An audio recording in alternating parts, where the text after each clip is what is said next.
volunteer program started 9 years ago.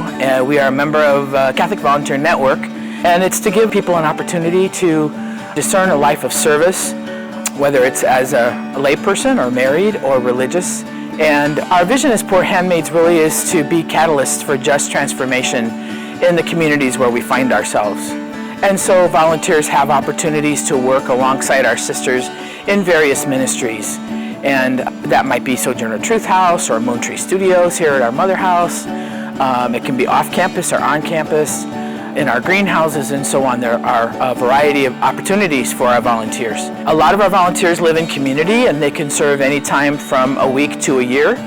And others come in high school groups or college groups that we provide opportunities for service as well.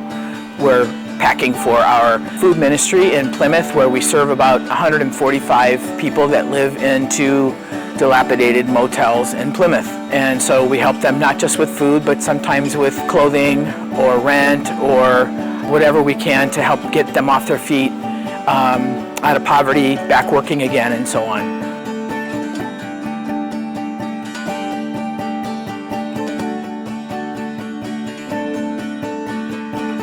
Angela Harris has been an incredible volunteer.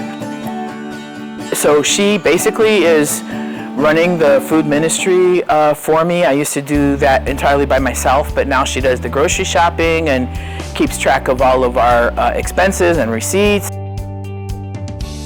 Everyone wants to belong to something, and the ability to make someone feel that they are a part of you, no matter what your differences are,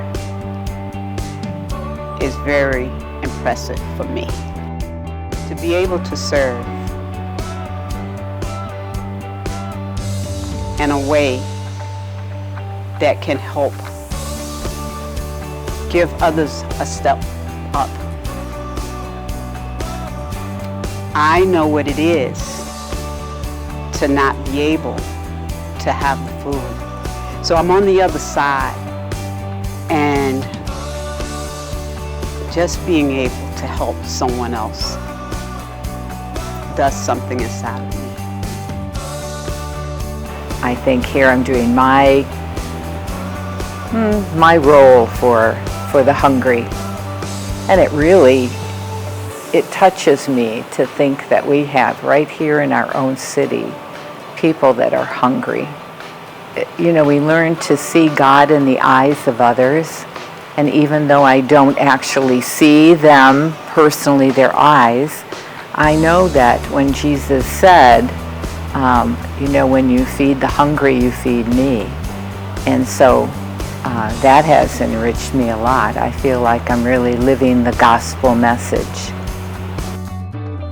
I started off for a class assignment, and I seen this opportunity, and I really liked the good deed that we were doing for the people in the community. So I decided to take the opportunity. Just knowing where other people come from, or other people's life stories, and how they came, how we all got to be in this exact spot at this exact time. It's a great experience, and I feel like it's a great deed that we're doing for people. And with being a great deed, it's also a great time to meet new people and learn about new people. One of my favorite stories, success stories with the program, is our buddy James.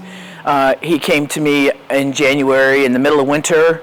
We were serving at the hotels, and he came with a light coat on, really, really freezing cold. He had been living in the woods, and he asked for help with a place to stay. So we got him a room at one of the hotels and helped him get a job at Burger King. And he was very, very adamant that he was going to make his own way. And so he worked there every opportunity he had. He picked up extra shifts. He'd show up when nobody else would. He'd close when nobody would stay. He'd get there early in the morning to open when nobody else would.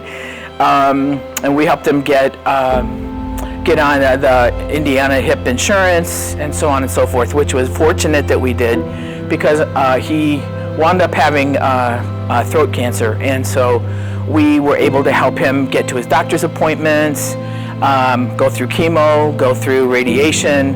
Now he's cancer-free, and is doing much better. So we're really grateful for all the volunteers that took him to his many appointments and stayed with him when he was sick and so on and so forth. So that's one of our greatest success stories. I have a picture of him holding up his first bank card that he's had in 20 years.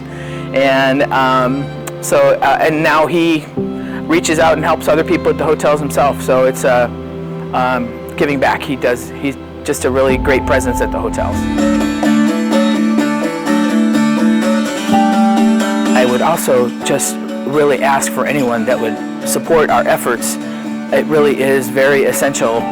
And if they would like to donate, if you would like to support this important ministry in our community, not just the food ministry, but all of our ministries that benefit our other ministries as well, Sojourner Truth, the Greenhouses, Moon Tree, so on and so forth. You can find us on the internet at phjcvolprogram.org. And we appreciate every little bit that anybody can offer. It helps us go a long way in serving God's children who really are just looking for a hand up.